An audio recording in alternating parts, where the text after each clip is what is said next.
Dear students, in the previous lesson we applied the AC current or AC voltage to an inductor. So today we are going to apply the same voltage, alternating voltage, to a capacitor. In inductor, what we saw is in inductor the alternating current was lagging and alternating voltage was leading. सो वहां पर क्या था, current end voltage compete कर रही थी एक दूसरे से और वोल्टेज आगे था और करंट पीछे था. So similarly let us see what will happen here. Okay, which one will lead and which one will lag when we apply alternating voltage to the system. So the source of alternating voltage here I have is V equals V naught sine of omega t, say equation number 1. So this is our system. So this is the capacitor whose capacitance is C. So we have to write each and everything. We have considered a capacitor whose capacitance is C and the source of AC voltage is V equals V naught sine omega t. Okay, so there will be the development of, once there is a AC voltage, there will be an current. So because of that there must be some potential difference developed between this plates of the capacitor. Let this be VC. The potential developed across the two plates of the capacitor be VC, and we want to see how much will be the current. So our job is to find the equation of current here, right? So the voltage, this V and this VC will be equal from the Kirchhoff's voltage law, or simply we can say that these are in parallel system. These and these are in the parallel, and in parallel the potential is same. So or according to the Kirchhoff's voltage law, we can say that this V is equal to V of C. So what is VC? Is the potential developed between the two plates. Okay, so let us put the value of V. Then the value of V is V naught sine of omega t, which is the source. Then this will be equal to how much? So for capacitor, what we know is capacitance C is equal to Q divided by V, and this V is VC here, right? Then what do we get is VC is equal to Q by C. So instead of VC we can write Q divided by C, and in the next step I will bring this C here. Okay, this C is here, and this is V naught sine omega t equals Q.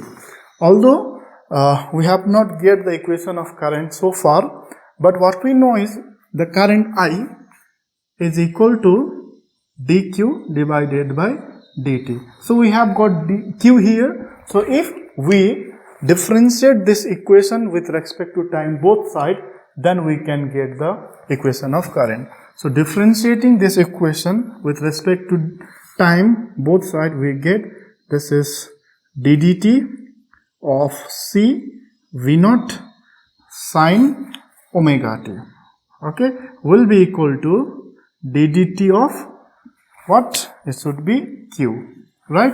So we got the differentiation. Now this differentiation will give me what? I.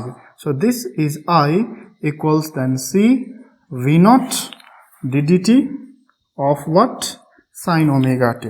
Ddt of sine omega t. Okay. So why I am taking this C and V naught outside of this differentiation? Because C is constant as well as V naught is also constant. So I can always take the constant term outside the differentiation. So let us say the differentiation of sine function ddx of sine x is going to give me cos of x. But here what is x? Here and x, here is t as well as t, but before t we have got omega t. So we will bring another formula, that is sine of ax, which is very simple to sine omega t. Okay, then this will be again cos of ax into, we have studied this in class 11, also in class 12 calculus, differential calculus. So this will be become ddx of ax. We have to differentiate this angle also if there is something attached with this x. So then this will give me cos ax into this a I will take outside, then I will write ddx of x, because this a is a constant and this ddx of x is equal to 1. Eventually I get cos ax into a. So similarly, what do I get here? Then I should get it, this will be equal to I is equal to c v naught sine, not sine, this will be give me cos of omega t into omega, right? Now in the second step, I will just do it like this. I is equal to omega c v naught cos of omega t. I bring this omega outside, out here. So this is our equation of current. So let me write this here. This equation I can always write as I is equal to I0 cos omega t as equation number 2. So what is I0? Okay, so here this value I0 is equal to omega c v naught. So this is very important.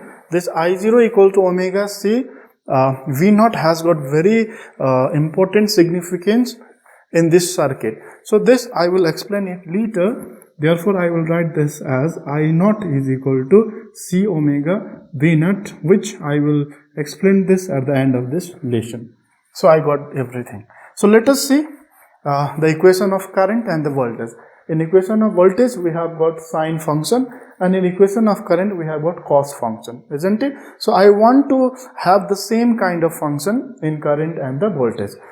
So what we can do is, we can change the sine function of voltage into cos function, so that in current there is cos function.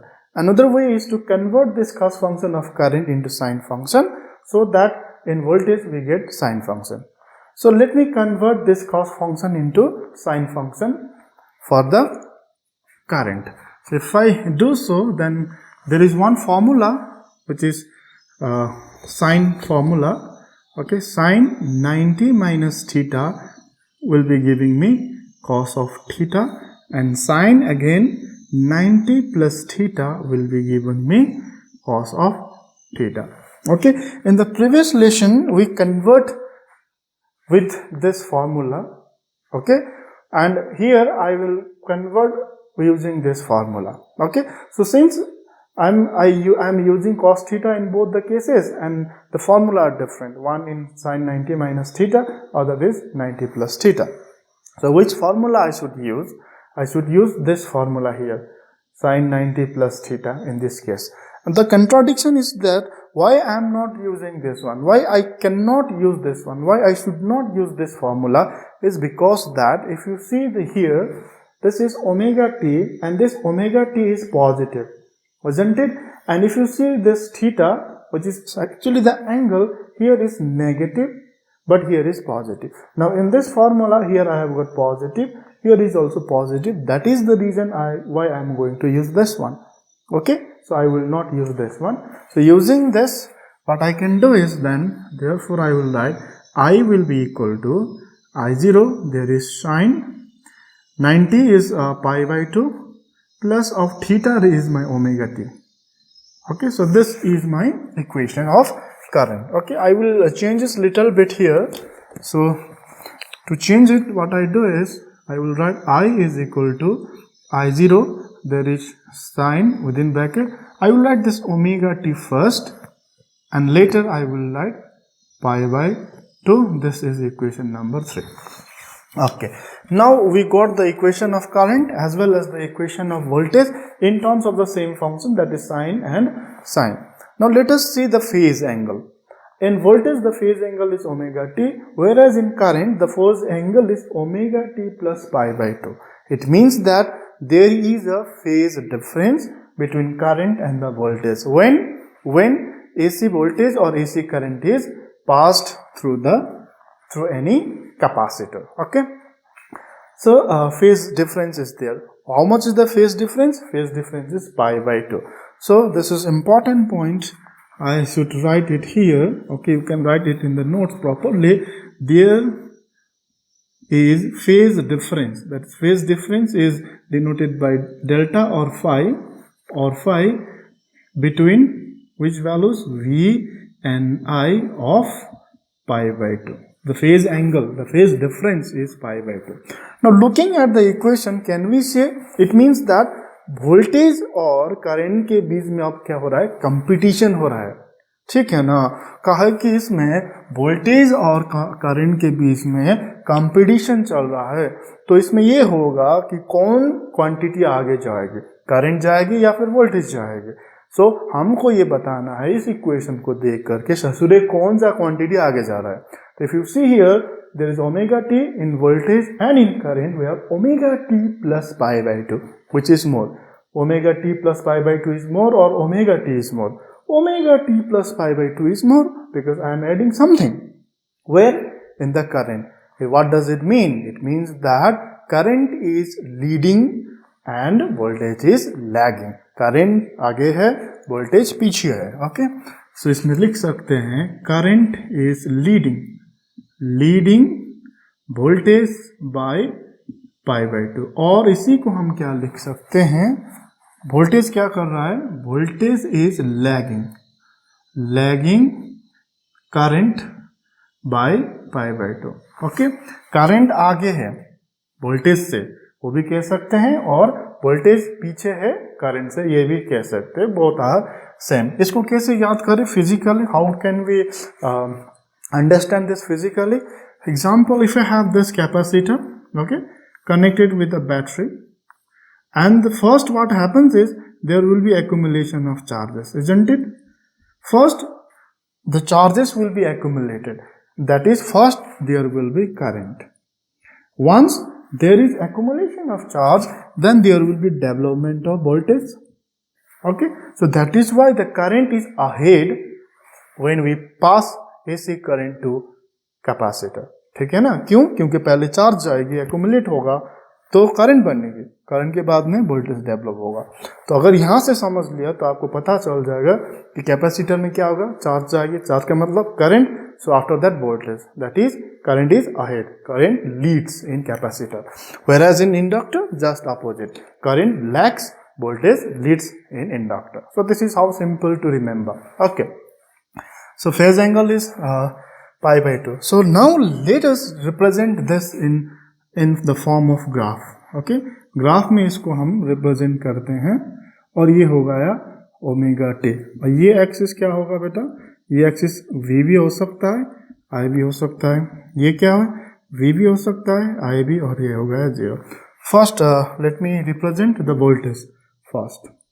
So voltage ये हो गया like this, है ना, और इसको little bit आगे जाऊंगा, okay, यहाँ तक जाऊंगा, ओमेगा टी है, और ये हो गया मैक्सिमम वोल्टेज, है ना बेटा, this is we not. Okay, this is done about everything. Now what we are saying is the current is leading, the voltage is lagging, current आगे जा रही है. तो यहाँ पर क्या होगा, पहले पीक वैल्यू किसका आएगा, मैक्सिमम वैल्यू वोल्टेज का आएगा या फिर करंट का. The maximum value, which value will come earlier, maximum value of current will come earlier because current is ahead, current is leading. So at this point, what is this point, this is pi by 2, this is pi, this is 3 pi by 2, we have studied this, and this is 2 pi. Okay, at pi by 2, V naught is this much. The maximum value has reached at pi by 2. So before pi by 2, the maximum value of current should attain. Current should attain its maximum value before the voltage. क्योंकि current क्या है, आगे है. So the current will be somewhere here. It will go like this and like this and like this. Okay. So this value is what? Then this will be 5 pi by 2. So this is the maximum value of current I0. So why I am drawing it here is because that the current is ahead, current is leading. So the maximum value of current is at 0. After traveling this much of time, the maximum value of voltage has reached. तो पहले क्या आया current, उसके बाद में voltage. So that is current is leading. So there is one more easy way to remember this diagram. If the current is above this positive size, then it is leading current. If the current starts from here, it is below, then current is lagging. It was like this diagram in the inductor where the current was lagging. So this is as simple as this one.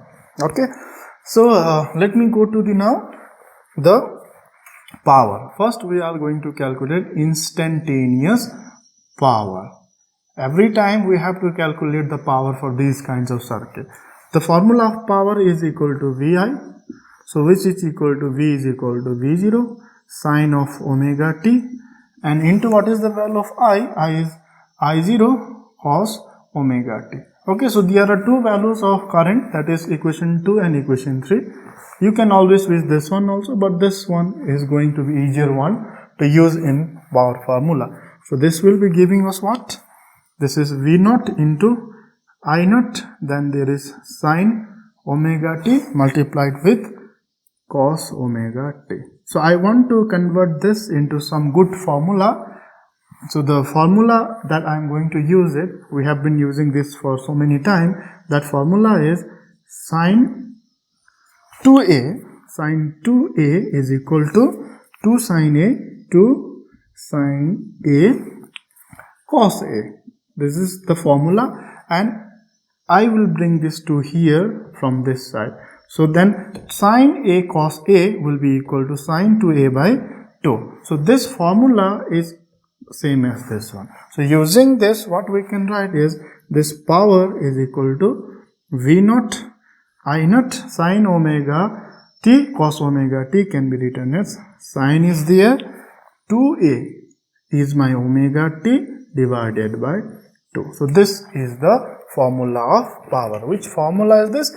Instantaneous formula. V0 I0 I will write 2 here, and sine 2 omega t. So this is the instantaneous formula of power, right? So instantaneous power formula. And whenever we talk about the power, we say 100 watt bulb, 6 watt LED bulb, okay, 60 watt tungsten bulb. So these 60 watt, 100 watt are fixed number. But if I see here in the instantaneous power, the power depends upon time. At 1 second, power will be different. At 3 seconds, the power will be different. At 5 seconds, the power will be different. So this is not required. Therefore, this power is called instantaneous power, because we are calculating the power for different time of instant. Okay, different instant of time, different power is there. So this is instantaneous power, which is not useful.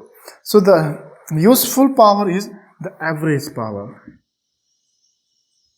So this is my average power. It is denoted by this, or we can simply write PAV. So this is average power. So how do we calculate average power? We just calculate like this, will be equal to V0 I0 by 2. There is a sine 2 omega t, and the average of this, isn't it?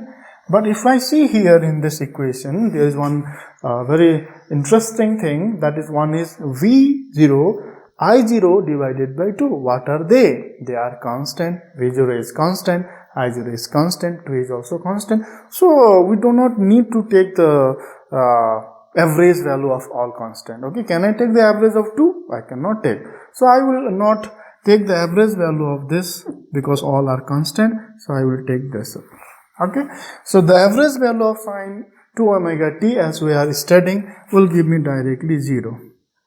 So there is an analytical way to find the average value of this. How do I find the average of sine 2 omega t? Will be given by 1 by t integration from 0 to t, and sine 2 omega t dt will give me the average of this, and this is going to give me 0. Of course, I will solve this in another video, okay, in a separate video, how we can solve this average, okay. So if this is equal to 0, then P of average will become 0. right? Because 0 into this is equal to 0. What does this mean is that the average power consumed by this circuit is 0. Is that possible? If I giving some current, then it must consume some energy. It must consume some average power. But from the equation we are getting it is not consuming any power. Then there is contradiction. Okay. Then this contradiction has come from one assumption. That is, we don't have consider the resistance of this circuit. Okay. But in practical there is always some resistance. Okay. And if there is resistance, then it must, what does it do? It must consume the power. But in deriving this, okay, for resistance also, for capacitor also, and for inductor also, we have not considered the resistance. We have only considered the pure inductor. Here also we have only considered the pure capacitor. So sometimes this is also called a pure capacitive circuit. Why capacitive circuit? We do not consider any other resistance. You can also write this capacitive circuit in a small note. So it will be very, very helpful for all examination. So yes, there will be power consumption, but from this equation it is saying that there is no power consumption. It is because that we do not have considered any resistance, or we have just considered the purely capacitive circuit. Okay, so this is all about the things. Now one more thing is that whenever I say 240 AC volt, 240 AC volt, okay, as I told you earlier also, in voltage diagram it started from 0, increased and became the maximum, and it decreased to the 0, again it went to the negative and again went to the 0. So that is, there is no fixed value of alternating current as well as the alternating voltage. But we in daily life say I am getting 240 AC, I am getting 3 ampere AC. Okay, so what values are this? These values are RMS values. We have already studied this, so I will write it here. The measurement we always do with the RMS value. So let me write VRMS is equal to, it is equal to V naught by root 2, which is equal to 0.707 V naught. Okay, and IRMS is equal to 0.707 I naught. So from here we get the RMS and IRMS and VRMS. We have done it there in capacitor also, sorry, in inductor. Okay, you can also find there this relation. So we only measure RMS value. So if I have this, then this value, which is little more less, RMS is less than I0. So this is my IRMS. Similarly, somewhere here it will be VRMS, because say V naught is divided by root 2. Okay, therefore VRMS is less than V naught. So we are done with the VRMS. Everything, power, average power is 0, and okay, so okay, let me rub this out also. Now let us go to the phasor diagram. Okay, after that I will explain this one. So there is something called the phasor diagram. Phasor diagram, we can draw it here also, of course, but it will become messy. So I will write it here, phasor diagram. For this situation, for this kind of situation, to draw the phasor diagram, we always do this kind of thing. So we take this, and this is omega t, and this could be what? So this is not needed now. This is 0. This is V or I. This is V or I. It could be both the things. Okay. To draw the phasor diagram, I have to draw the voltage first. So this line is giving me voltage. Whatever value is there from this line to this line is my V, and this angle is my omega t. Okay. Now in resistor, when we pass the alternating current to resistor, what was there? The voltage and the current was in the same line because there was no phase difference. And in the case of inductor, the current was below here because current was lagging the voltage, but in this case the current is leading the voltage.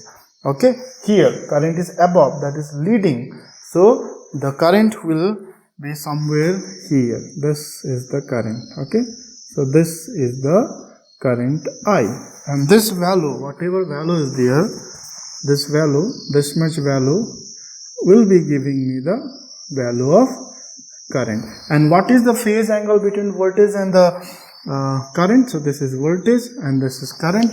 It should be 90 degree, that is pi by 2. This pi by 2 is not necessary to write every time. Okay, just to revise again and again, I am just writing it as pi by 2. One more thing is that the voltage is always more than the current. Why? I have explained this in the AC through resistor also. You may go there and find. Similarly, the length of this voltage vector in phasor diagram is always more than the length of the current vector. So this is the phasor diagram, and this is the graphical representation of current and voltage for this case. Now in examination, if this diagram is given and if we are asked to tell for what situation this diagram refers to. So looking at this is always same. Okay, this is always same, voltage is always same. Now if the current is in the same line, that means there is no phase difference. That only happens in the resistor. So that diagram would refer to the current AC through resistor. Now if the current is downward like this, then down means current is lagging. Now where the current lags? Current lags in the inductor. So if the current was like this, then that diagram would refer for inductor. But here voltage is here and current is also here. All are above. Then this is leading. Current is leading. In each and every diagram for for resistor, for inductor, for capacitor, this voltage do not change. It should always be like this. Okay. Only thing is changing is rotating is current lagging, current leading, current and voltage in same are in phase. So this is current is leading. Okay. Similarly, if this diagram is given, then if you see here, the maximum value of current has reached as this point and the maximum value of voltage has reached as this point. So the maximum current is earlier and the maximum voltage is later. It means current is ahead. So looking at this diagram, we should be able to say current is leading, voltage is lagging, because current is ahead and voltage is later. Okay, it is coming later. So this hardly happens in the capacitor. Another way to say it here is current is above the zero. That is current is leading. If the current was started like this, if the current was here like this, then current is below, that is current is lagging. And this was the diagram in inductor. Okay, so this is all about phasor diagram, power, etc. Now very important is this. Okay, the resistance offered by capacitor. Okay, capacitor. So this can be also called as capacitive, capacitive reactance. And XC is this. Okay, the topic is resistance offered by capacitor, which is in term called as capacitive reactance.